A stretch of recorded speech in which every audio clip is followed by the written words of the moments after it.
All right, good morning, everybody. Welcome to the King County Executive Committee. It is Wednesday, March 6, 2024, and it is let's say call it at 9:01. Madam Chair, we can't hear you. All right, I'll try to get as close as I can. I have come down with a bit of a cold, so my voice is not as robust as I hope, so I will keep that microphone as close to me as I can. Me pretty hard here. So again, welcome to the Executive Committee. It is Wednesday, March 6, 2024. It's 9 o'clock in the morning. Clerk, could you please call the order? Allen. Bates. Here. Berman. Berman's here. Davist. Ford. Board present. Gums. Gums here. Caius. Vice President. Here. Lewis. Lewis here remote. Linder. Linder here remote. Molina present. Sanchez. Sanchez present. Strathman. Strathman here. Surges. Tepe. Dumpy here. Pirog. I'm here. And then Mr. Surges, I do see that you signed online. Can you just state your name? Cliff Surges. Thank you. So we have Mr. Surges, Mr. Linder, and Miss Lewis. According to, we have to, these people have all requested to attend remotely. Apparently, we have to see your faces. So I know some of you may not be able to do that, and I appreciate that, and I'm glad. Thank you, Mr. Surges. Yes, we can see your, put my glasses on. Oh, look you've got to look like you've got a little bit of a tan going there, sir. With the baby coming on the way. So we know Mr. Linder is recovering. So I think we can approve all these people coming Okay. through. Is the consensus for that, please? No objectives. No objection? Ms. Lewis, you're objecting to, yes? Yeah, you know it. So welcome, everybody. Since we have a troublemaker, Mr. Kenyon, why don't you lead us in the pledge today?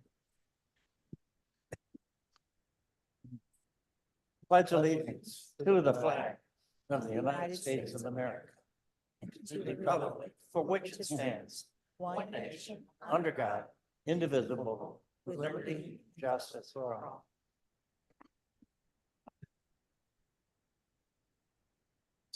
All righty, could I have a motion and a second to approve the minutes of February 7th, 2024? Madam Chair, this is Caius. I would ask for unanimous consent to approve the minutes for February 7th, 2024. Thank you very much. That unanimous consent for everybody with no changes? Okay, very good. Thank you.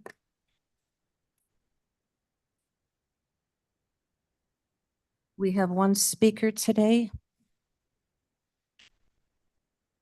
And it is for Susan Webb Kimmick. Very good. Thank you. Can you hear me okay? Yes, very good. Great. Good morning, board members and fellow King County residents. My name is Susan Webb Kmek. I have been a resident of St. Charles for the past 10 years with my husband, and our daughters also live here in the Fox River Valley in Geneva and Batavia. I'm a retired nurse. Ever since we moved here, my husband and I have been very impressed with the Fox River Valley. We love the cleanliness, the activities, the towns, and the people. But what often comes up in our conversations is how well everything seems to run. Utilities, services, schools, things like that. We've lived in Chicago, we've lived in Palatine, I've lived downstate. So it has been very refreshing to have things pretty much done well and on time. Of course, like many people who live here, I've taken a lot of that for granted, just kind of happens like magic. So I started to decide to learn a little bit more about our local government, our county and city governments and how they operate. And it's obvious that a great deal of work goes into making it appear effortless. And it's often like sausage. You might love it, but you don't always want to watch it being made. So in my effort to learn more about how things happen, I did read up on the agenda today. And that agenda was and in that agenda, I was particularly interested in the resolution to partner with the Chicago Metropolitan Agency, CMAP, for planning to create a housing-ready plan for communities. Affordable housing is obviously a big issue in our country right now, a very divisive issue. And the implementation of these plans has to be well thought out to protect the integrity of our communities while making housing affordable for those less fortunate. These people may be the waitress serving you dinner at your favorite restaurant, or the nice young man behind the counter taking behind the cleaning counter, taking your laundry order. It may be the new college graduate who's just struggling to make ends meet while they pay down their student debt. It may be the single mom who's doing everything she can to provide for her family. And really, the list goes on and on. But I'm not naive. I realize that many people look at affordable housing with a not in my backyard mentality. I live near 7th Street and Prairie, and we have a lot of apartments on that side of town that have some income-based rents, other options to make them more affordable. And we have never had any issues with the people who share that side of the river with us. But we all know that the housing crisis is worsening. According to the Keenan Institute for Private Enterprise, and I quote, housing costs have become increasingly untenable for renters and buyers alike. Over 40% of renters are cost burdened, meaning they spend more than 30% of their income on housing costs, and housing prices are rising faster than wage growth in 80% of the US markets. And I really truly believe that if we are going to grow and support a strong workforce in Kane County, they have to be able to afford to live here. So what I was impressed with when I read the resolution is that there is a plan to partner with CMAP to create the housing plan, to accept the offer of staff assistance by CMAP, as well as a provision to actually discontinue the services if they're deemed not appropriate, not necessary or effective. So in summary, I would like to commend the board for their due diligence in proceeding with their On to 2040 plan, Healthy People, Healthy Living, Healthy Communities, by reaching out to and accepting assistance from CMAP to maintain our beautiful communities while providing opportunities for more affordable housing options. Thank you. Thank you. Thank you. Okay, ladies and gentlemen, that does conclude our public comment. Mr. Frank, would you like to go into closed session now? Are you ready? Yes, sir. So ladies and gentlemen, with your liberty, I'd like to change the order so that we can bring our attorney in so she doesn't have to clock in unnecessary hours for us. We're going to be going to closed session. It should not take too long for members of the audience. We should be, we'll call you back in a few minutes. So if everybody could take their items and clerk. Let's see, Madam Chair, you need a motion in a second. Yes, could I please have a motion, a second? For Thank the you. reason, For the reason, It's listed. Whoever would like to read it should be on the as a agenda. matter of protocol, we ask, oh, no, I'm sorry. My apologies. Here we go. Closed session. Reason isn't listed on the agenda. We need to have a numbering system for these. It was in the other agenda. It's- but I was looking at the draft. Yeah, Steve's going to give you the specific language. This is the weird one because it's the employment related one. Here it is. I'm sorry. Not very bad. On the very end. the same thing. It's on page 5 of the executive session. May I have a motion and a second to move into executive session, to discuss the appointment, employment, compensation, discipline, performance, and or dismissal of specific employees? Perfect, thank you. States moves. I second. Mr. Caius seconds. Clerk, please call the roll. Bates, Berman, Berman, yes. Ford, Ford, yes. Gums, Gums, yes. Caius, Dice, yes. Kenyon, Yes. Lewis, Lewis, yes. Linder, I do, yes. Molina, Molina, yes. Sanchez, Sanchez, yes. Strathman, Strathman, yes. Third. Surges, yes. Pepe. Pepe, yes. Move into closed session. All right, we are now in closed session. All right, everybody online, please accept the invites to go into closed session. I need the folks in the room that have joined the meeting to also join the closed session before we can begin. Madam Chair, because of my current situation, I'm unable to guarantee privacy, so I will not join in Okay, closed thank you. session. Thank you, Mr. Linder.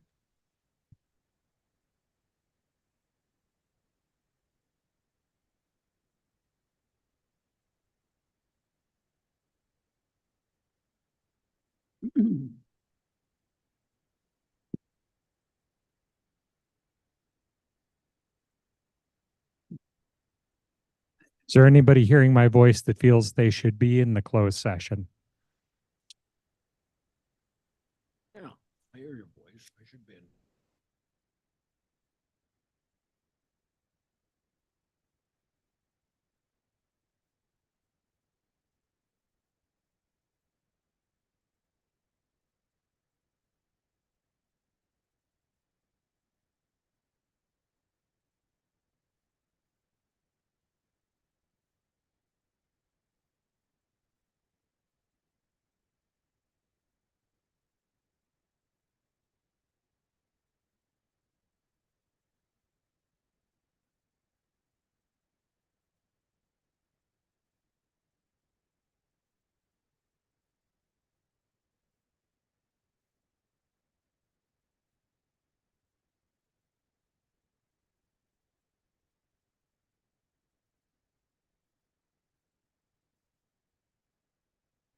Thank you. I'm glad you stopped because I was getting more and more frustrated.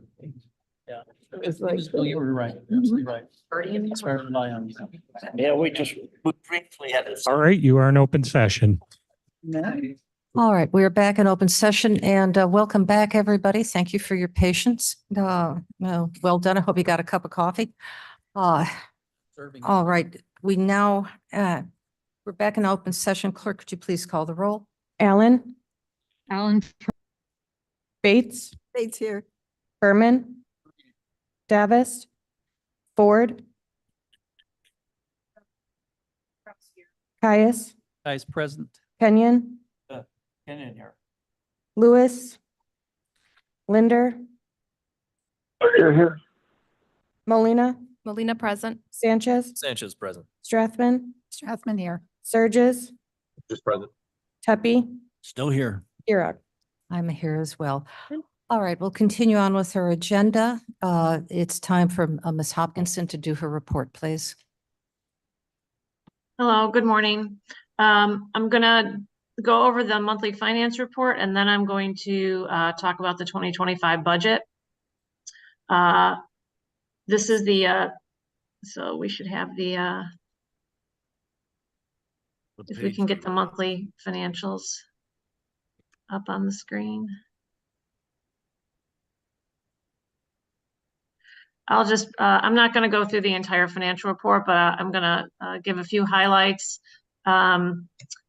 The end of year for 2023, we're just about to close out the end of the year financial statements. A couple of things to note. The general fund is going to end up with less revenues than expenses. And it's probably going to be a little bit less or more expenses when we're all said and done. Today in your committee packet, we have the Sheriff's Adult Corrections Collective Bargaining Unit Agreement. And that was just settled and it includes retroactive pay back to December of 2022. So that retroactive pay, including payroll taxes and pension, is close. It's a little over $900,000. So we will be recording that back to the 2023 budget and expenses. So our estimate of $112 million in expenses in the general fund will be going up due to that.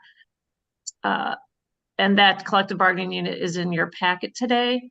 One of the other things that I wanted to highlight in the monthly financial report that I'm going to start tracking, and today I just have a start, is something called unearned revenue. And unearned revenue is where we have cash, but we haven't yet recorded that cash as revenue because we haven't met all the eligibility requirements to record it as such and match it against an expense. And where you typically see that are in situations where we have grant revenue, like ARPA. And one of the other ones that I wanted to highlight is if you look down at the bottom of the page there, the county clerk's office, they received that $2 million grant. I did. They have not yet applied it to any expenses. So it is sitting in cash and we are holding it as a what's called unearned revenue as a liability account. And once expenses are identified for that particular grant, then we will record the revenue, but we can't record it as revenue until until those expenses are identified. So those are the highlights in terms of where we're ending up with the end of the year for the general fund. And again, we're going to end up essentially with a loss in the general fund. a couple highlights on what we're doing in the finance department right now. So we're working on our audits. The audit firm Baker Tilly is coming back to our office on March 18th to finish what they call their final field work. So we are feverishly trying to get everything done for them so that they can come in and finish all of their testing. We are just about to publish the 2024 budget book. My staff and I are doing one final look through all of the pages, making sure that all the page numbering and all that stuff is good. And we will be publishing that hopefully within a week. We're kicking off the 2025 budget process. We've got various automation type activities that we're trying to implement. I talked about that at length at the finance committee meeting. Won't go into all of the details on that today, but lots of good things happening in finance, purchasing, and payroll as we look to bring more transparency and more efficiencies to our operations. And I think I'll end my monthly financial report there because I want to spend more time on the 2025 budget. So if we can flip over, thanks, to that presentation. Ms. Hopkins, Yes. with your permission, I'd like to have us pay attention to this, but I'd like to be able to move on to our consent agenda. Could we come back to this? Sure. And then that way we'll have time to review this and get our consent agenda out of the way. So we're going to put you on hold and we'll Sure. bring it back. Okay. Thank you. Business of the meeting. Good stuff has to be done. And Well, can you do a quick report or is it going to be a little bit longer? No, I can condense it. I did want to give a few minutes to Scott Bezecki, the Office of Emergency Management. We have a national tornado drill he wanted to explain really quick that's happening at 11 o'clock. Morning. I just wanted to let everyone know. So at 11 o'clock, the National Weather Service does this tornado drill once a year, and it'll sound on NOAA weather radios. If we have any around the building, it'll also sound on your cell phone. So at 11, they may be quite loud, but they will go off. It's just a test this morning. So I've let staff know, I've sent emails out, but since you're meeting and the public's here, I wanted to make sure you knew not to panic. There is no tornado expected today. It's a beautiful sunny day. Thank you. Just a couple of other things. The 4-H kids are coming on the 12th, so that will be at the board meeting next week. We do have a blood drive on the 27th. Office keeps putting out Kane County Connects, Facebook, social media, pushing out stories. I did want to introduce one person in the crowd today, Christian Smith. He has been assigned to cover Kane County. He is new with the Beacon News. Christian, can you stand up so you know who he is? So thank you. That's what wanted to say hello to him officially. And also a public service, we do have roll our clocks back an hour ahead this Sunday, so you won't be late for work. Sunday? Yeah, so you won't be late for work on Monday. Back an hour. Forward. Thank you. It's really a Sunday. Going forward. Report, okay. Got that. Learn something every day. Spring ahead. Forward. All back. We're going to be springing forward. All righty. Spring forward. Fall back. Lose an hour of sleep, right? Fall apart. Okay. All right. Very good. Thank you. Thank you, Julie. Is there any old business we have to go through? See none. New business? None. None online. Mr. Sanchez. Thank you, Madam Chair. We have 3 resolutions for you today from the American Rescue Plan Committee. Typically, we'll take all resolutions together and then just briefly discuss them. I do have to make an amendment to item number 3, so I will make a motion and ask for a second to place resolutions 1 and 2 on the consent agenda at this time. Sturgis, Second. second. Second his motion. Somebody second it. Mr. Kenyon. Mr. Kenyon will second. Thank you. The first one of these is authorizing an amendment to one of our community support grant agreements. We had it structured for 4 payments in total, knowing that for some entities, we may have to come back for more, and that is the case here. So we're just allowing them 2 additional payments to get their full grant award. That's for Family Counseling Services of Aurora. The second resolution, it's just allowing our CaneCom microwave radio project to accept the remaining amount of its grant award. In our original resolution, we gave them an initial allotment just to get them started and make sure that we were on target money-wise, and things are looking good. They're making headway, so they're requesting the remainder of the funds allocated for that project. I'll take any questions on those 2 at this time. Ms. Gums, do you have a question? correct me, what's the amendment? I mean, Oh, that's, it's coming, number. Will be three. item 3, yeah. All right, if there's no other questions, clerk, please call the roll on 1 and 2. Allen, Allen, I. Bates, Bates, yes. Berman, Ford, Ford, yes.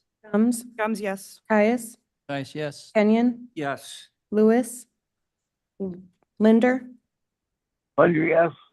Molina, Molina, yes. Sanchez, Sanchez, yes. Strathman, Yes. Surges, Sturgis, yes. Tepe. Yes. Very good. Okay, number 3. Okay, and then the third resolution, I'll make a motion and ask for a second for compensation rate for American Rescue Plan Program Coordinator position and budget adjustments. Second. Okay, seconds. Yes.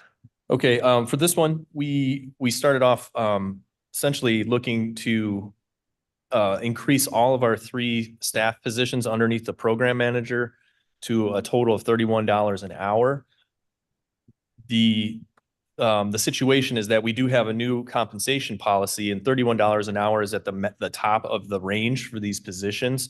So it was understood that we would need our consent from the Human Services Committee, which they did give.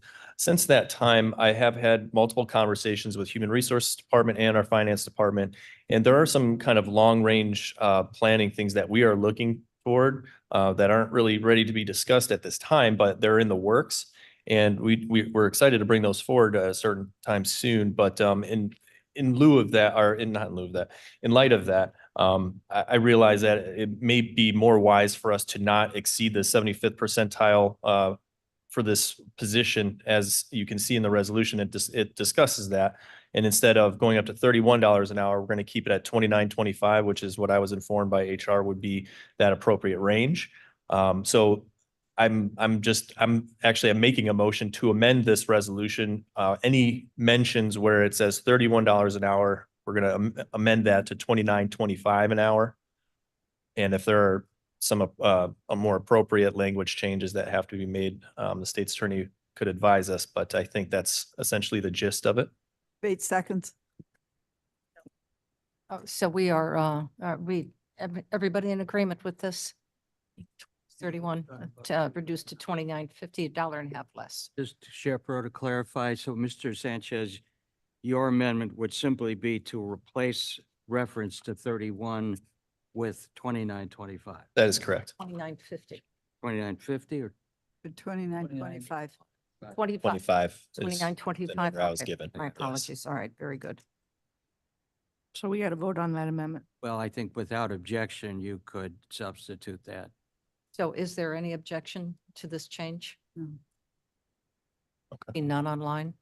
Okay, very good. Are we ready to take the vote then?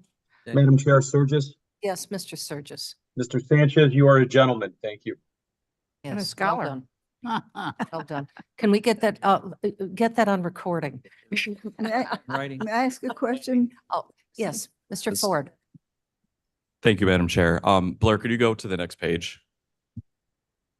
I think to avoid confusion, I would suggest maybe just striking that the first whereas, because was inserted, I think, when this was going to exceed 75%. I don't think it's legally something we have to do, but I think it would just, make it so the resolution itself is pretty straightforward.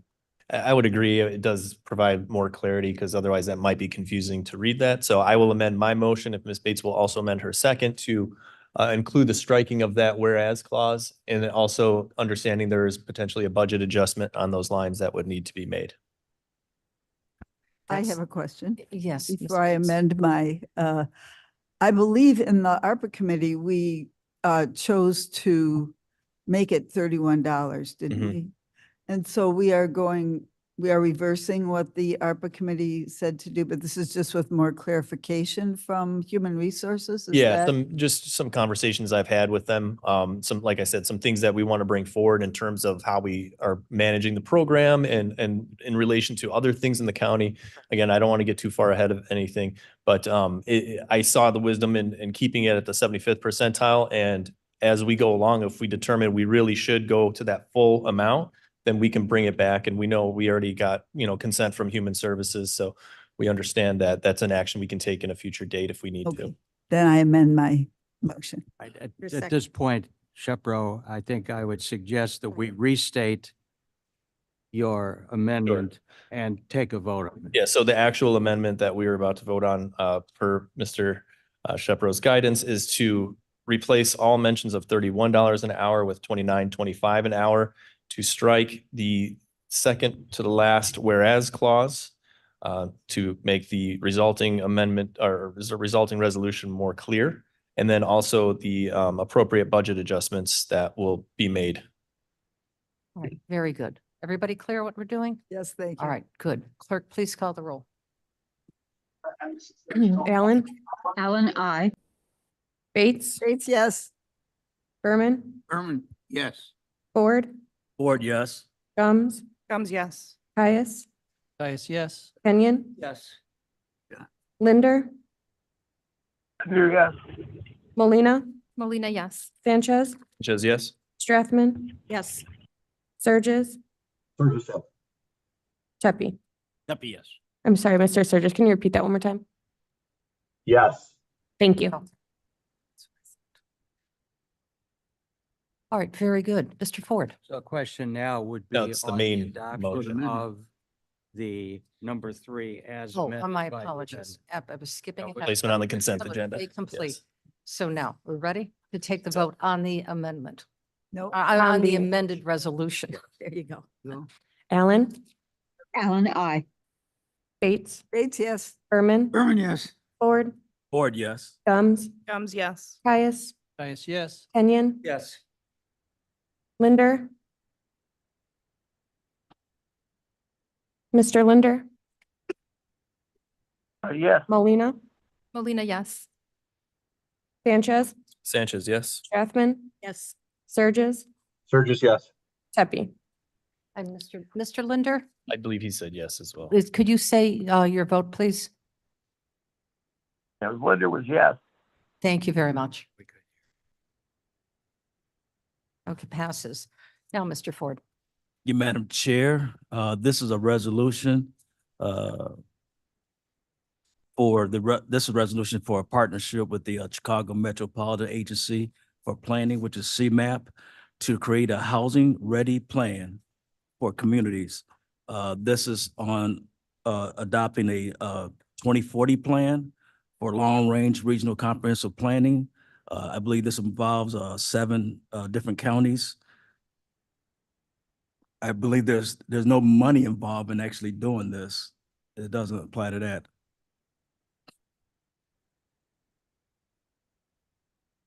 So the scope of work services that MAP will guide staff assistance services to be provided by Kane County and CMAP. Gums will move. So, A recommendation. yes, so I make the motion. Gums will I second. would second his motion. Thank you, Mr. Kenyon. All right, any discussion on this, this opportunity for us? Mr. Linder, was that you? Okay. No, it was not. Okay, I'm hearing no comment. All right, so let's take the roll. Allen, Allen, I. Bates, Bates, yes. Berman, Berman, yes. Ford, Ford, yes. Gums, Gums, yes. Caius, Caius, yes. Kenyon, Yes. Lewis, Linder, Linder, yes. Molina, Molina, yes. Sanchez, Says yes. Strathman, Strathman, yes. Surges, Surges, yes. Tepe. Tuppy, yes. Very good. This is a remarkable program and I commend our staff for moving forward on this. Well done. Very well done. All right, Mr. Berman, we can sit back and it's your show. Of a number of resolutions. And I would make a motion that we approve all 44 of them. Sanchez seconds. Very good. I will go through each. One is a resolution approving January claims paid, $23,570,091.92. 2 is a resolution authorizing revision to the King County budget policy for emergency appropriations and transfers.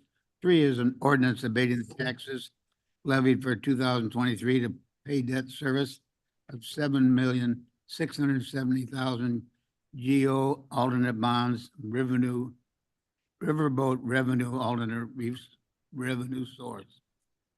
4 is the ordinance abating the taxes levied for the 2023 to pay the debt service on $9,045,000 general obligation bonds. And 5 is a resolution authorizing supplemental appropriation and budget adjustments for the Public Defender's Office. 6 is a resolution authorizing budget adjustment to account for additional revenue and the expenses related to staff increases and commodity increases for the Juvenile Justice Center of $548,092.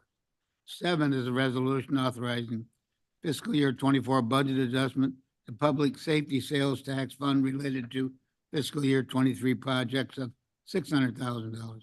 Item 8 is a resolution authorizing the fiscal year 24 budget adjustment to information technology capital funds related to fiscal year 23 projects of $116,623. Item 9 is a resolution amending the fiscal year 24 budget to provide riverboat funding for the Geneva Creek Stabilization Project of $250,000. 10 is a resolution authorizing execution of collective bargaining agreement between the County of Kane, King County Sheriff, and the Policeman's Benevolent Labor Committee.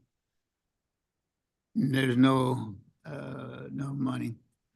11 is a resolution authorizing acceptance of the National Association of County and City Health Officials Infection Prevention and Control Learning Collaborative Project Grant. It's a grant of $80,000. 12 is a resolution approving a budget adjustment for software service agreement of $575,581. 13 is a resolution authorizing execution of documents related to the Climate Pollution Reduction Grant Award and agreement from King County to lead a coalition, including other municipality and county interests. Item 14 is a resolution authorizing renewal of contract for health insurance broker and consultant services not to exceed $114,000. 15 is a resolution authorizing renewal of a contract from Continuum of Care Support Services for 2024, $33,000.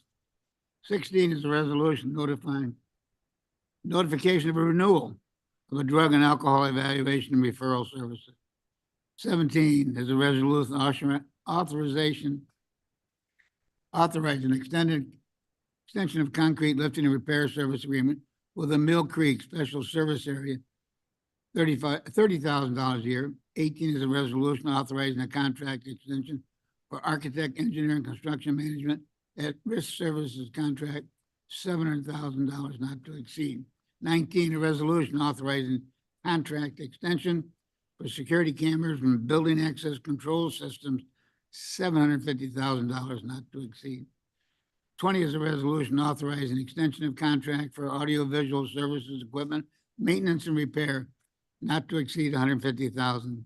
21 is a resolution authorizing a contract for fire protection services amending contract, $500,000 not to exceed. 22 is a resolution authorizing a contract for the fire alarm system upgrade, $2,120,194.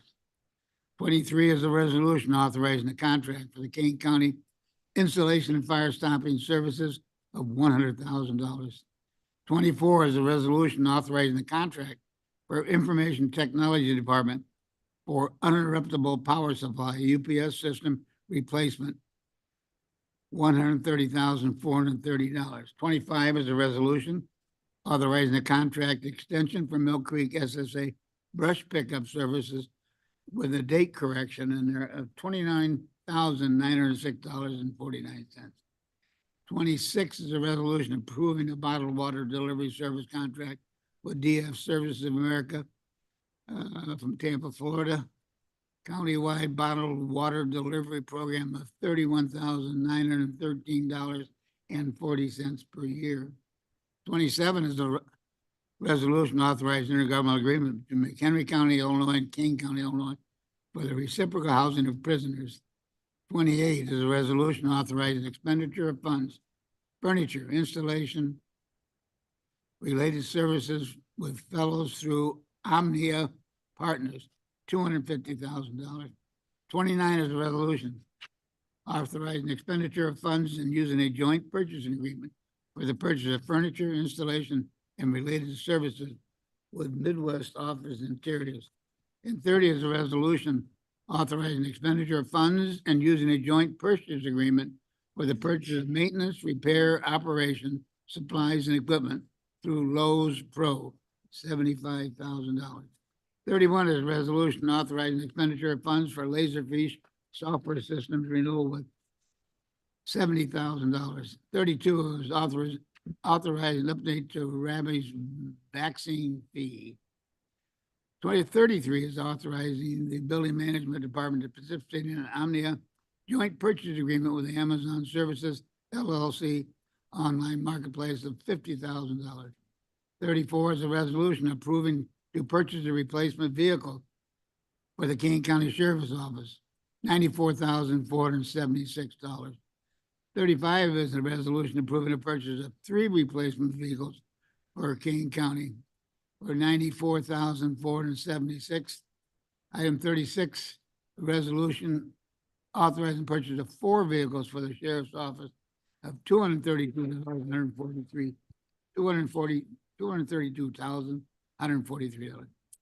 37 is a resolution authorizing this additional spending for the Kane County General Construction Services with Industrial Construction Services Incorporated and MRRW Construction Services, $200,000. 38 is a resolution authorizing additional spending fiscal year 24 budget for Kane County Elevator Preventive Maintenance Service, $698,324. 39 is a resolution authorizing opioid response community implementation project, $222,159.31. 40 is a resolution approving the county board personal expense voucher, a reimbursement request of $90.83. 41 is a resolution approving county board personal expense voucher reimbursement request of $97.89.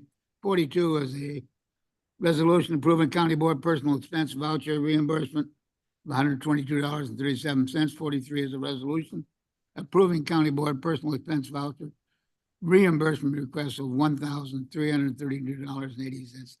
And last but not least is a resolution approving the county board personal expense voucher reimbursement request of $67.57. And I have moved for approval. 8 seconds. Already got it. Thank you. I'm working from 2 books right now. Good job. Are there any questions on any of these items? Seeing none online, clerk, please call the roll. Allen, Allen, I. Bates, Bates, yes. Berman, Urban, yes. Ford, Ford, yes. Gums, Gums, yes. Caius, Dias, yes. Kenyon, Lewis, Linder, Linder, yes.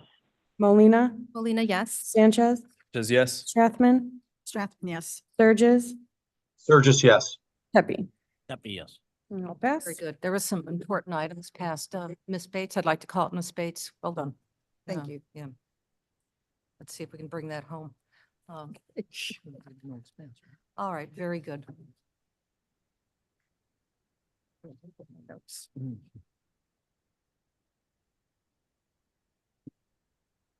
Mr. Surges.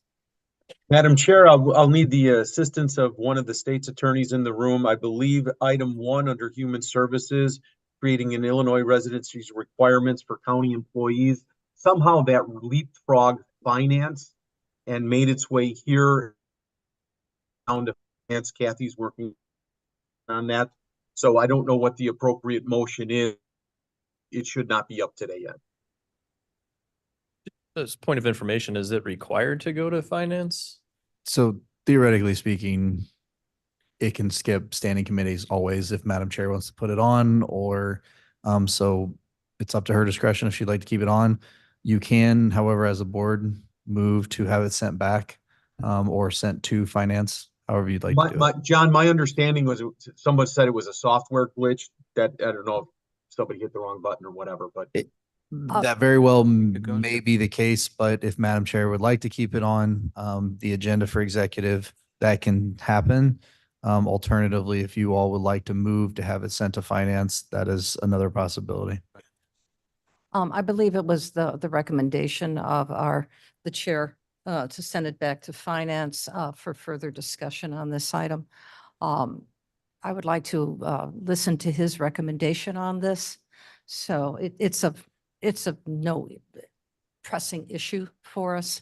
So to have a little bit more discussion on it, I think is of value. With that, are there any other comments on this? I Yes, just, ma'am. comes here, Mr. Sturgis, why does it need to go to finance? There's certain components in this that we need to work our way through and make sure that we have the dollar figures that would be budget impacted. I don't think it's appropriate to bring it forward until we know that. So can we just make a motion at this point so then you guys can have a further discussion on this? Just somebody I'm make a sorry, I was motion. I was specifically asking what that motion should be. I It'd just move be a that mo- we move it to finance. That's fine. Yeah. So motion- What are we doing? We're taking a motion to, Ms. Gumps made a motion. I will Need- move it to, I'll make a motion to move it to finance, which is what day? I guess I'm puzzled as to why it would go to finance for the question. Is there a fiscal question? Well, involving Mr. the Sturgis just expenditure of answered funds? that. it's exactly what was said, regarding. Just, you need a second at this point. Bias. Thank you. I still have. Don't to have the say- date in front of me. I'm March looking- March 27th. So we're moving it to March 22nd, 27th, 27th. yes, if that's what Mr. Sturgis wants. I've Yes, been ma'am. told I don't have a question. Thank you. So with that, we're moving this now to March 22nd. That's the recommendation. 27th, 20, is it 7 or 2? 7. Number, okay. So there's a motion made and seconded to move this resolution to the Finance Committee. Dated on March 27th. Nobody needs to. Any other further discussion on this? So let's take a roll on this. Allen, Allen, I. Bates, Bates, yes. Berman, Ford, Ford, yes. Gums, Jones, yes. Caius, Bias, yes. Kenyon, Yes. Linder, Yes. Molina, Molina, yes. Sanchez, Sanchez, yes. Strathman, Strathman, yes. Surges, Sturgis, yes, and sorry for the Yep. confusion. Tepe. Tepe, yes. Okay, so this has been moved now to March 27th. Thank you. Ms. Molina? Thank you, Madam Chair. Okay, for Public Safety, Judicial and Public Safety Committee met on February 15th. We have 2 resolutions. I'd like to move those separately. The first resolution, I'm going to make a motion to substitute the pending resolution with the one that was handed out to our committee and is up on the screen. And I'll just walk through what the amended version is, if I can have a second. Sanchez seconds. For the amended version, on the 4th, whereas, we're just adding the word met. Whereas LDV Custom Specialty Vehicles was the vendor that met the specification requirements for the vehicle not to exceed the cost of $1,517,540. And then on the last 2 whereases, it's basically just Scribner's error, just to make sure we have it correct. The second to last whereas, now therefore it be resolved that the Kane County Board hereby authorizes the Kane County Board Chairman to enter into the agreement. And then we added the last whereas to just make sure that we have the transfer of funds corrected. If you'd like me to read that. I think we're fine. Okay. we're fine. Not whereases, but they're therefores. Therefore, yes, correct. So Shepro, the motion on the floor then, as I understand it, Ms. Molina, is to Microphone. Microphone. done, replace and approve the agenda item with the substitute resolution TMP 24-1778. That's correct. Any questions on this? Hearing none, clerk, please call the roll. Allen, Alan, I. Bates, Yes. Berman, Ford, Ford, yes. Gums, Gums, yes. Caius, Guys, yes. Kenyon, Yes. Linder, Linder, yes. Molina, Molina, yes. Sanchez, Sanchez, yes. Strathman, Strathman, yes. Surges, Sturgis, yes. Pepe. Pepe, yes. Wonderful. Thank you. And then our second resolution, I'll motion, if I can have a second. Gums will second. This is commemorating the brave service of the public servants during the response to the Henry Pratt warehouse shooting. And the resolution is up on there. I think it's a merit of reading it, please, please, Ms. Molina, do us the honor and read it. Is that what it is? It's a proclamation, but it's actually coming as a resolution. Yes, second. Is it, which one is it? Number 2. No, is it a resolution? It is a resolution, sir.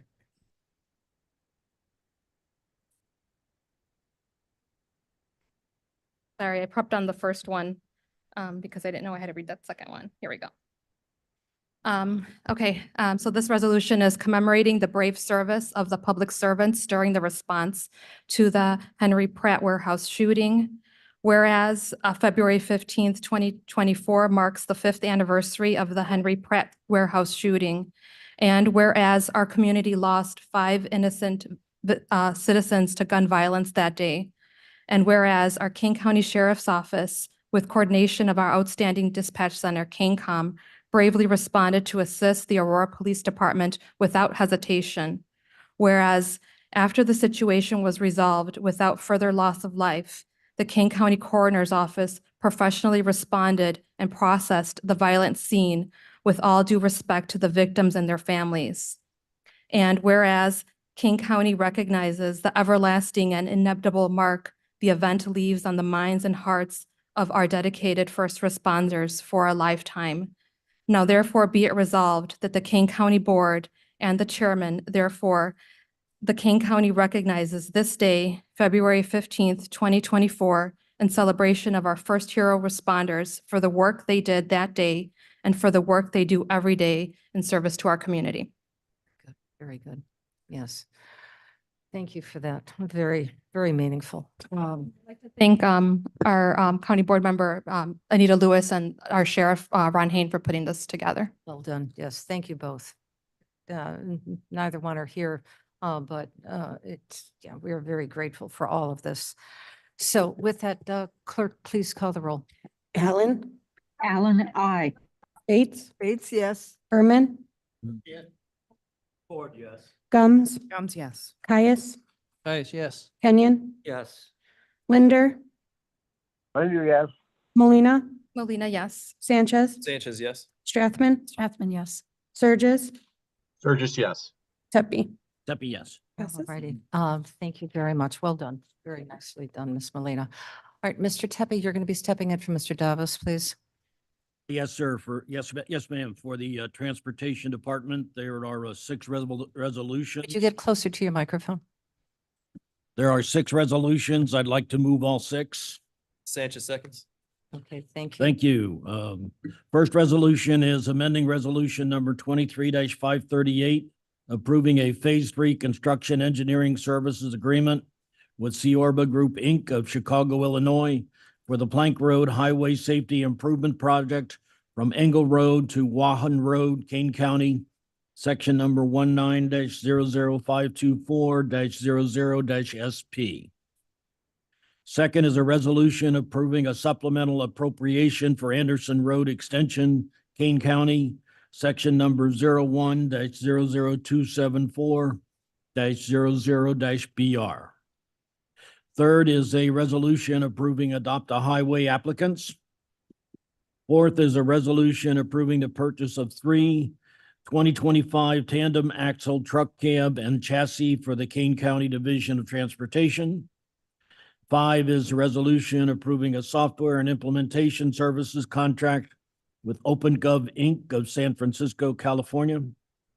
6 is a resolution approving a contract for construction with Martin Construction Inc. of Elgin, Illinois, for the Jericho Road Culvert Replacement Project, Kane County, section number 22-00551-00-DR.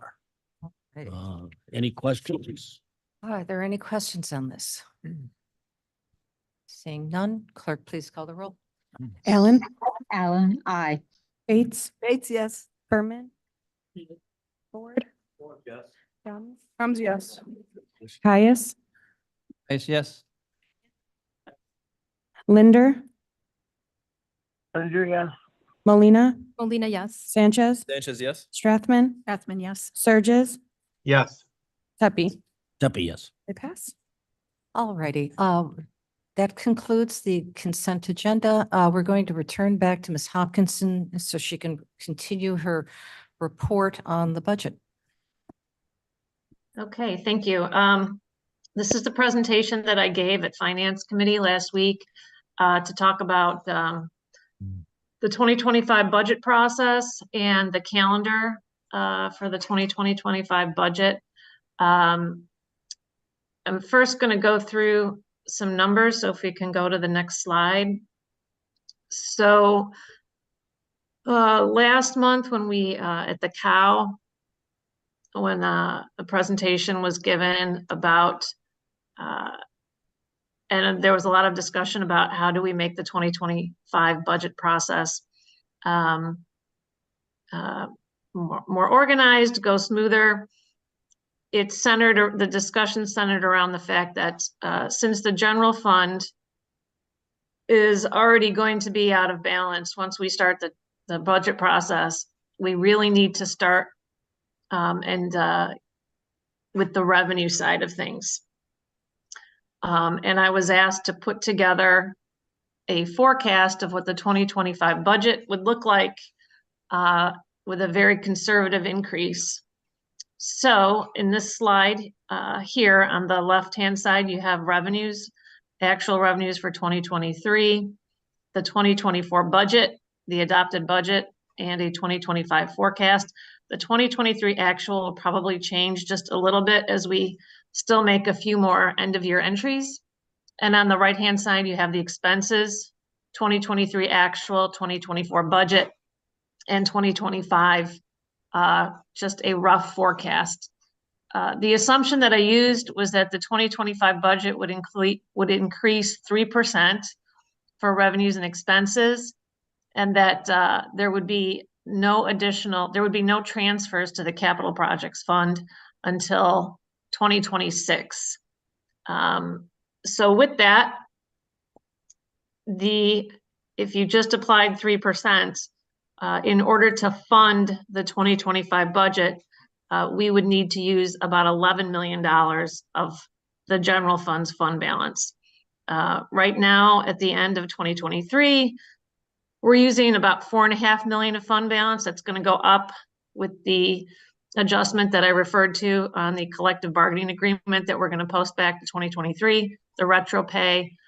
So that'll probably be more along the lines of $5.5 million use of fund balance. The 2024 budget, after we applied that transfer of ARPA interest earned, our 2024 budget is planned to use $9.5 million of fund balance. So for 2025, without, and again, this is operating under the assumption that there's no other, there's no significant increase in any form of tax revenue. There's no significant increase in state sales tax revenue. There's no significant increase in any other types of revenue. There could be, of course, and these numbers could change, but for the purposes of this presentation, the assumption is just a very modest increase in revenue. So next slide. This is the forecast for how the general fund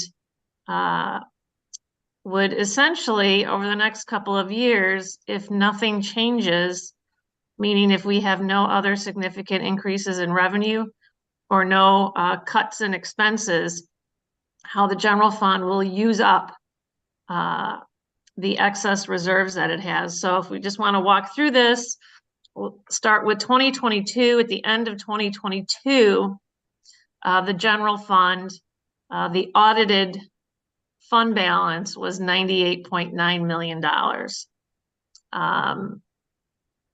The 2023 forecast for the general fund balance is 86.7. That's going to go down a little bit, again, because of the additional entries that we still need to post. So let's say it's probably 85.5 million. The 2024 budget, based on the budget that we built with an $11 million, with a $9 million use of fund balance, will end 2024 with 76 million in fund balance. If we follow that along to 2025 and we end up using $11 million of fund balance, we'll have 64 million left. And on down the line, we've talked about how it's important to have reserves, and our financial policies for the general fund say that we need to have 90 days. So the 90-day calculation is done on what are your total expenses. So if you look at our 90-day reserve target, it's generally somewhere between 35 million, because that's 90 days. So 1 quarter's worth of a total year's expenses. If you look at the line below that, what are the reserves in excess of 90 days? At the end of 22, we had 68 million in excess. At the end of 23, we're going to have, call it around 55.5 million in excess. And if we keep using up our reserves again, assuming nothing changes, and we have very modest increases in revenues and expenses, by 2027, we will have no excess reserves, and we will actually be dipping into our 90-day reserves. So that's the forecast. So we'll flip to the next slide. This is just what I just talked about in a graph format. And you can see how the general fund built up its reserves through the COVID years, 2020, 2021, 2022, because CARES Act and ARPA funds were used to subsidize county staff salaries. And so the tax revenues that would normally have been used to pay those expenses basically dropped to the bottom line, because we had these one-time revenue sources, the CARES and ARPA Act funds. We had these one-time revenue sources come in and pay those salaries. So we built up a cushion. So that's how that happened. So next slide. After the cow last time, there was a discussion about what is the history of interest earned in the county. This is a slide that I had previously presented, I think last fall. I've updated it with the 2023 number. Again, we're not quite done finalizing 2023 interest earned yet, so that's an estimate. But as you can see, over time, interest fluctuates with what's going on in the world and the economy. And in the back of this slide deck for Finance Committee, I had a presentation of how this interest is applied to all of the funds across the county and which funds get which amount of interest. So next slide. So what are some of the suggestions for the 2025 budget? So let's first start with revenue, because my recommendation to the board is that the board start with the revenue side and provide guidance to the county on what the revenue is going to be. And again, this is for the general fund, because that is where we have had issues balancing. So if the board, my recommendation to the board is if the board can provide guidance on the revenue side, then the county departments and offices can build a budget within those constraints. A little history, the state of Illinois Department of Revenue, they're the department that annually issues what the official consumer price index is that is used for PTEL, and they issued that letter on January 12th. And the consumer price index this year that can be used is 3.4%. If you recall, last year, we took a resolution through the board asking the board's permission, or asking the board to decide what percents can be used as part of the budget process. That process of taking a resolution through the board was part of the 2024 budget policy. I don't know if, I think it's a good idea to take a similar resolution like that through the board. I think I'm going to recommend that we do that again. The investment income, and again, we talked about this at the COW. My recommendation is that investment income on certain types of funds that have the ability to have their interest used in another fund, my recommendation is that that money should be transferred to the capital projects fund. For 2025, the estimate would probably be somewhere around 1 to 2 million. Historically, the only source of revenue for the capital projects fund is the general fund. So if the general fund isn't able to transfer money, just regular tax revenue to the capital projects fund, this would be this interest earned that the county is getting right now. It would be my recommendation that it be put towards the capital projects fund. On the expense side, the general fund, the biggest expense in the general fund is, of course, personnel. So both the salaries and the health and dental. And at the finance committee, I had a presentation about what my recommendations would be for budgeting vacant positions. It was asked that I update that. And so I have this updated slide here today for your review. And again, this is my recommendation to the board, that for the 2025 budget, departments that have 50 or less employees be allowed to budget 1 vacant position, and then 51 through 100, 2 positions, 101 to 153, and 151 or more, 4 positions. And this calculation was developed. I've been talking to a lot of department heads and offices over the last several months, talking about the constraints of the general fund budget, and sort of a general conversation centered around percent of employees. So 2% was a number that I used, and for 50 or less employees, I had to round up because essentially it's not even a whole position. So this is a recommendation. This is a recommendation of how we can start to build the budget and live within the constraints of the general fund. Could I ask a question? Yes.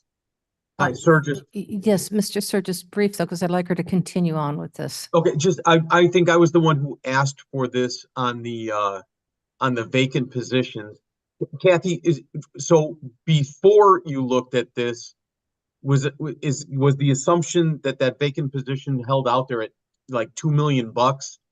And following these guidelines, where would that put you? Well, I can tell you that the 2024 budget included over $3 million $3 in million. vacant positions. And I don't have the number at my, I think it was, I want to say 56 vacant positions. That's cross-line. That's not just. for Just in the, government. yeah, just in the general fund, I think it was. The new proposal under this guideline there, if you will, what does that project out to? Did this bear fruit? Well, I don't have that number. I mean, I don't have that number, but I mean, it would hopefully be less because with the number of departments, there's only a handful of departments that have over 100 employees. Madam Chair, I'm happy to work with Kathy offline on this. Thank you. Thank you. All right, go ahead, Kathy. The conservative increase that I'm proposing has a 2.5% increase for non-union personnel and a contingency budget added for union personnel. I will just, throw out there that the sheriff's collective bargaining agreement, which was on the executive committee today, the 2023 retro was at 8%, and the 2024 is at 4%. And I think recently the collective bargaining agreement for the Court Services and Public Defender's Office, that was just settled recently, and I believe it was for 2024, it's 9% and then 6% and then 4%. So that's just for your information. And that our general fund, so just following up, if we're going to follow this sort of a plan for the next couple of years, again, it would be very helpful to know from the outset what the board is thinking in terms of using fund balance. Because that's where we ended up for the 2024 budget. The county board adopted a policy saying they weren't going to use fund balance, and fund balance was used. So for 2025, if the board can provide guidance to county staff on what we're going to do in terms of using fund balance, and on the revenue side at the beginning of the process, that would be a great help and should bode well for a much smoother budget process. And I'll just flip to the next slide.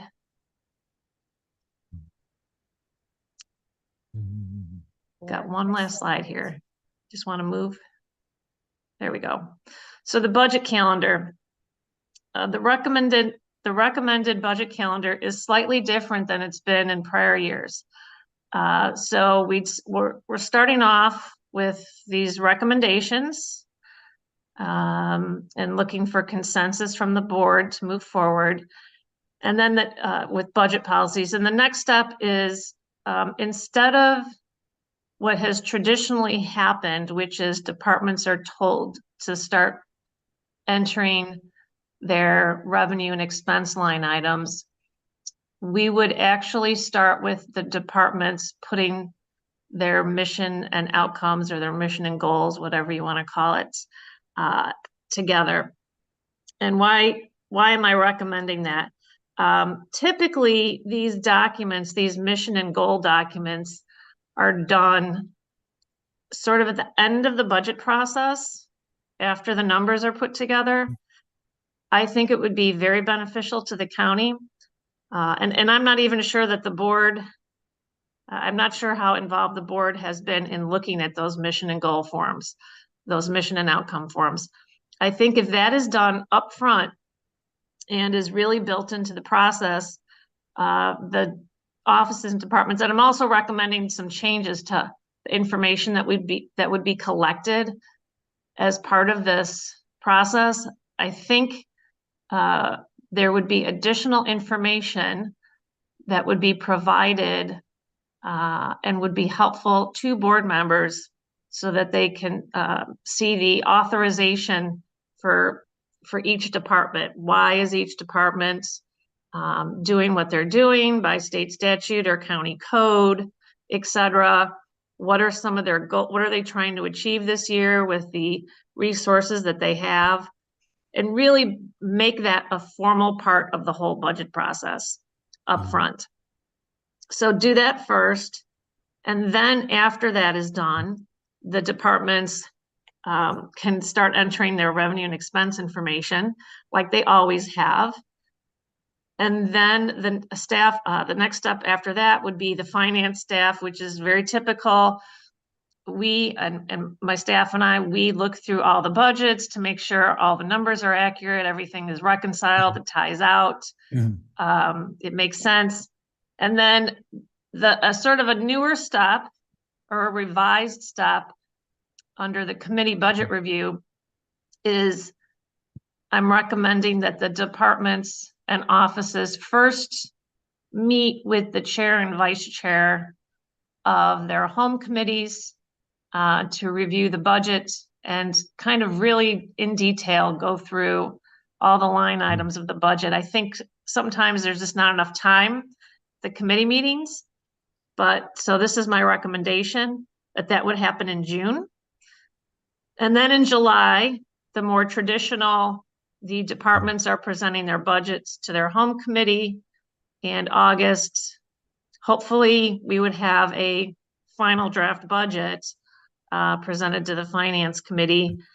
And then in September and October, we're taking it through all the formal approvals of the executive committee and the county board and putting it on public display. But my hope would be that if we can obtain consensus from the board, recommendations from the board on what to do on the revenue side, and the constraints that the county needs to operate under, the rest of this should hopefully go a lot smoother. That's this is my recommendation. Thank you, Kathleen. Well done. Great PowerPoint. All right, Madam Chair, Sturgis again, just briefly. We I'm have, trying to find this in the 1,200-page packet from today. it's at the very beginning, under the finance report. So go back to the beginning. Oops, now I lost the whole thing. Oh, I'm so sorry. Okay, I'll try. So it was part of my presentation of the finance committee on last Wednesday, but it didn't roll forward to today. So I think it was added outside the agenda. And we can send it out to everybody. Yeah. Again, we can send that as a separate document. Yes. Thank you, Madam Chair. Sanchez here. Just as a member of the Finance Committee, I'd like to say I think this is a good direction for us. I do think we have no other option than to use fund balance, certainly for this year. And I think it really raises the question of what are we going to do with this fiscal cliff that is coming? You know, the biggest thing I have not liked about the ARPA money is I knew it would be kind of like a drug that would allow us to, you know, pretend like we didn't have to worry about this issue coming up. But as the projections here show, we have to really start taking that seriously and very quickly. You know, we've talked about doing a referendum for a sales tax, but we haven't made any motion in that direction yet. We haven't discussed it at committee yet. There's no plan. So I will say on the revenue side, we have to. I don't see how else we can use or how else we can get away with not using fund balance. And then as far as this budget calendar, I think it's great. I really love that we're including the mission and outcome preparation early on in the process. That's really moving us in the direction of more strategic management that we should be employing regularly, at least so we can monitor all these budgets and help kind of control our costs and expenditures a little bit. So other than that, I think this is just great and we should continue moving in this direction. Okay, thank you. Yes, Mr. Tepe and then Mr. Thank you, Ford. Madam Chair. Tepe here. First off, I want to completely agree with Mr. Sanchez. Okay. We need to do this. We need to come up with what we're going to do now. Okay. Not only looking at the revenue side, but also looking at the expense side. And I plan on coming forward to the Finance Committee on March 27th with some discussion ideas to talk about that are going to be hopefully specific enough that we can begin talking about them. And I welcome the opportunity to work with any of the other board members on their ideas so that we can begin this discussion now rather than waiting till September and October. Thank you, Mr. Ford. Thank you, Madam Chair. Not that it has to be answered now, but on moving the investment income on special funds to capital projects, she had mentioned somewhere around 1 to 2 million. If we decide to do that, what would be the total amount that we would have in the capital project fund? Can you answer that, Kathleen? Yeah, so the Capital Projects Fund currently has about $20 million in cash in that fund. Their 2024 budget, they plan to use approximately $11 million of that. But as you know, so that would leave them, roughly, let's say $8-9 million left. But as you know, their 5-year capital projects plan is a $43 million plan. So essentially, they would most likely need more than what's in there. But I think if we could move 1 to 2 million into that fund for 2025, and they have, they might have something like around 10 million. I know there's always new projects that come up and things like that, but let's say they could have 10 to 11 million for 2025, roughly. All right, thank you. I have a question. Does this include external equity? Or are we just looking still at just, because you mentioned a 2.5% increase. Is this going external or not at all? Or are we just going to continue? I with did not 2.5? I did not consider any external equity project. I know that was discussed at the end of last year's when we brought the internal equity adjustments into the 2024 budget. I know that there was discussion that the external equity part of the effort would still need to be done. But I did not include that external equity in this projection. And a question, I think perhaps we can talk about that at the next finance meeting. How much further behind will that put us as compared to our other Collier counties? And that would just be, I don't expect that answer now, but will it make us either further behind as everybody else is increasing? Certainly not with our union contracts because they seem to be going forward. But what about our non-union employees? Because that was mentioned by you, Mr. Ford, today in today's conversation. So that may be something we want to take a look at. Yeah, I know that I think that would also involve the Human Services Committee. Correct. That's accurate. That is accurate. So, Mr. Surges, you've got marching orders, please. You see still on board? Yay me. Bring us all down to our knees. All right. And then, as you know, the department heads have been sending in their objectives and their mission, what they'd like to achieve for this year. I will go back and make sure that whoever has not put it in, I'll have Jane put out a call once again. Once we have all those collected, I will then give those to the chairs of the committee so they can start reviewing that. And I would like again to suggest for those of you who have large committees, that may be an onerous task to be able to review everybody. Some of you can handle it quite readily. Some of you may have more complications. I'm looking at you, Ms. Molina, that you may want to assign some of your board members to help you out with this task where I sit on that committee and then confer back. Yeah, last year we did 2 different committee meetings for just our budget presentation. So we probably will be doing the same thing this year. But I'm. And the review, yeah, the review Mr. Leonard for will, one-on-one. if he's still online, I'm sure he'll be helping me go through those as Okay. well. Thank you very much. Good. Just so everybody is aware. All right. Are there any other questions for Kathleen? So one more question, Kathleen, and Mr. Berman, please, because this comes out of your committee. When do we expect to get the recommendation of the revenue side? When do you want that? Well, I think the question is a resolution necessary, or can the board just provide consensus? I mean, if the board can just provide consensus, we can start the budget process. I would recommend a resolution, but I'll let Mr. Berman weigh in on that. Berman, I think the most important thing is for us to decide if we're going to use revenue that we already have. I'm sorry, could you say that again, please? Use some of the funds that we have already, that we did this past year. And I think that's the decision we make first. And if that's the decision we're going to go with, fine. And it looks to me like that's the only thing we can do at this point in time for this year. So I think it's something we have to make that decision and make that recommendation. And we should be able to do that on the 27th, I would hope. All right, but I think we also, if we're just going to flat and roll it over using fund balance, but are we also then going to talk about any kind of PTEL? Are we going to be discussing that, or is that off the? No. No?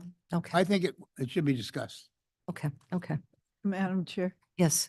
at what point in time can we discuss that? I think there's only certain time. Finance is in charge of I meant presenting that what budget. part of the year? It's going to happen right now, in March 27th. That's Okay. the next scheduled meeting.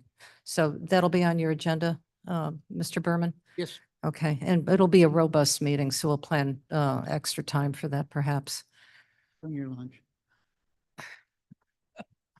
Okay, yeah, all hands on deck with that. Yes. Sure you want to do this? I'd like to move, we adjourn. Oh, until we're not next quite done. time, the We're almost, 12th. sir, we're almost done. We're almost done. Thank you, Ms. There's a motion Tompkinson. on the floor. Go, Mike. Yay. Hey. We're not quite done yet. A motion to adjourn is always in order. You're out of order, can you? Are there any committee reports? I'm going to just hold on to that request. Are there any committee reports at all? Madam Chair? Yes. Not a report, but I'd like to thank our OEM Director, Scott Budzinski, for all the communication he gave us during these past few weeks regarding the tornado watch and the tornado warning. I think that communication was invaluable to all of us. It's something I hadn't received in the past. So I'd like to thank him, and I'd like to thank all of our volunteers who were out there during that time. And that's it. Just thank you. They were stoic. I mean, it was absolutely stoic. We had, 3 here, and 11 altogether in Illinois. It was a little harrowing couple of hours. Ms. Bates? I just want to say that I'm excited that we are moving forward with our climate pollution reduction grant application. Yeah, good. So am I. Yes, sir.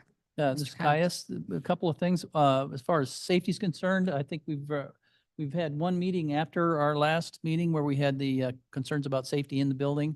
And I think we're going to be going forward, planning some strategies, some logical strategies with cooperation of OEM, Sheriff's Department, building management. So hopefully we'll bring some strategies that we can discuss and hash out in the very near future. Okay, thank you. And Thank you. secondly, Number on two. admin committee, we're looking at, as you can see at the end of the agenda, I think there's a deal on We signs. can't hear you too well. Oh, it's on. There you go. On, I apologize.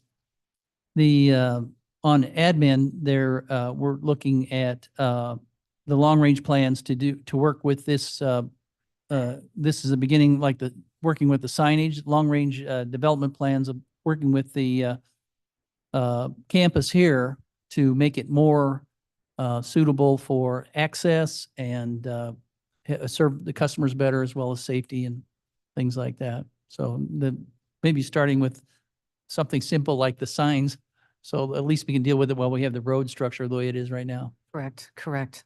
So look So for it'll that. fall in the hole. You have a comment? Yeah, but this isn't Shepro. This isn't a committee report, but to the points that have been made, Civil Division and I have been working and trying to give priority to clarifying perhaps some of the rules regarding signups for public comment and timing and the order of business on the agenda so that you are assured that you will get to the items that need to be reached while accommodating the public's right to comment and participate. Correct. Thank you. Correct. So yes, A that, number of people have reached out to, board members have reached out and wanted to just give you that short update. very important. All right, if there's nothing else, Mr. Kenyon, Now, I'll move we adjourn. sir. Okay,